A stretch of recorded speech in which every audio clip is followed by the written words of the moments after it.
Hello दोस्तों, मेरा नाम है वैभव। आज हम जानेंगे संसद के बारे में। संसद क्या है, संसद के कितने भाग हैं, किस अनुच्छेद में संसद का वर्णन किया गया है और संसद से जुड़े कुछ ऑब्जेक्टिव क्वेश्चन देखेंगे। तो आइए हमारे साथ। संसद संसद के 3 अंग हैं। संसद 3 अंगों से मिलकर बना है। पहला अंग राष्ट्रपति। राष्ट्रपति का वर्णन हमारे इंडियन कॉन्स्टिट्यूशन के आर्टिकल 52 में वर्णित है। और राज्यसभा दूसरा अंग है। राज्यसभा का वर्णन आर्टिकल 80 में है। और तीसरा अंग है लोकसभा। लोकसभा का वर्णन आर्टिकल 81 में है।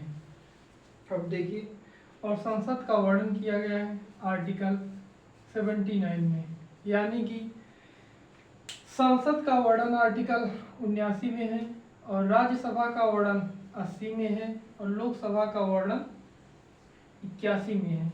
और राष्ट्रपति का पद बताया गया है आर्टिकल 52 यानी कि 52 में। राष्ट्रपति का कार्यकाल 5 वर्ष का होता है। राज्यसभा का कार्यकाल 6 वर्ष का होता है। लोकसभा का कार्यकाल 5 वर्ष का होता है। राज्यसभा को हम लोग उच्च सदन कहते हैं। ध्यान दीजिएगा बातों पे।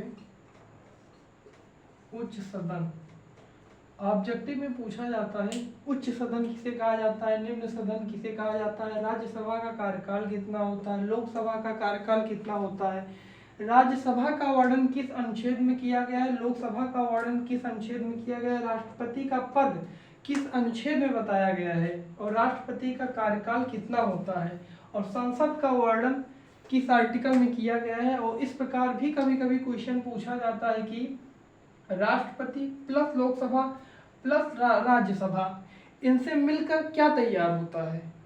तो 4 ऑप्शन दिए जाएंगे जिनमें से एक होगा संसद। तो आपको संसद टिक करना होगा। आइए और क्वेश्चन देखते हैं। लोकसभा को निम्न सदन कहा जाता है। निम्न सदन कहा जाता है।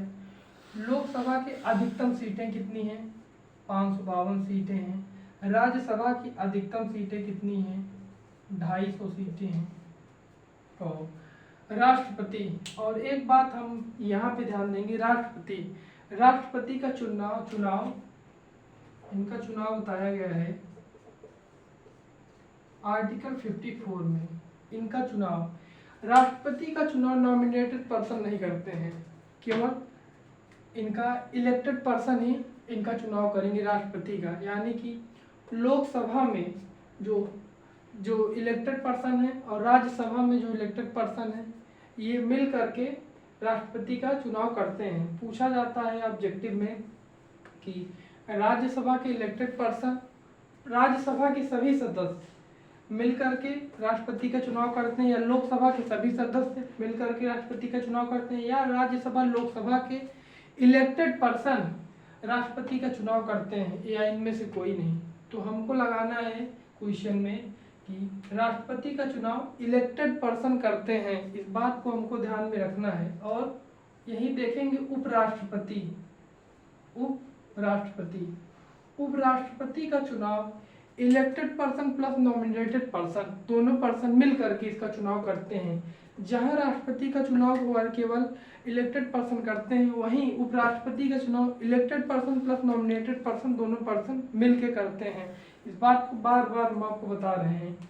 और उपराष्ट्रपति का वर्णन आर्टिकल 63 में किया गया है। ठीक है। और आर्टिकल 64 में कहा गया है कि उपराष्ट्रपति ही राज्यसभा का सभापति होता है।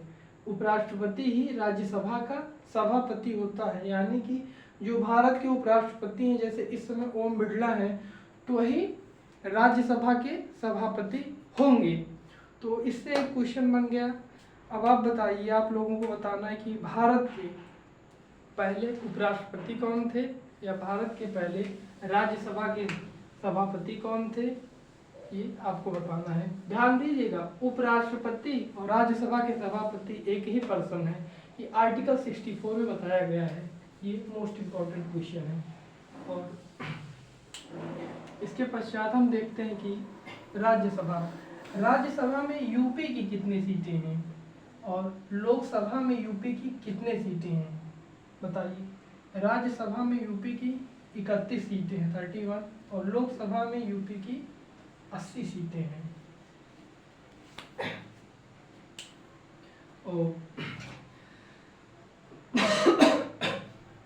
तो यहाँ पर हमने आप लोगों को प्रश्न दिया था कि हमारे यहाँ के पहले उपराष्ट्रपति कौन है या पहले राज्यसभा के सभापति कौन है।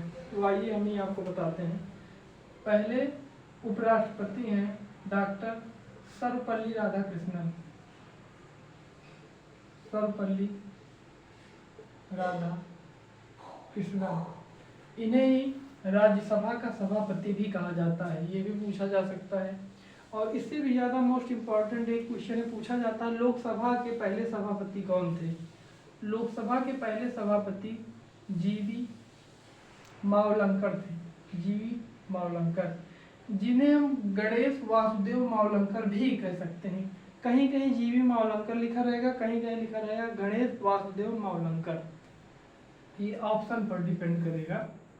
ये हमारी थ्योरी भी तैयार होती चलेगी और हम ऑब्जेक्टिव क्वेश्चन को भी साथ में लेके चलेंगे। और इसके आगे की क्लास हम नेक्स्ट डे देखेंगे। ओके, नमस्कार। आपको हमारी क्लास कैसी लगी आप कमेंट में बता सकते हैं। जय हिंद।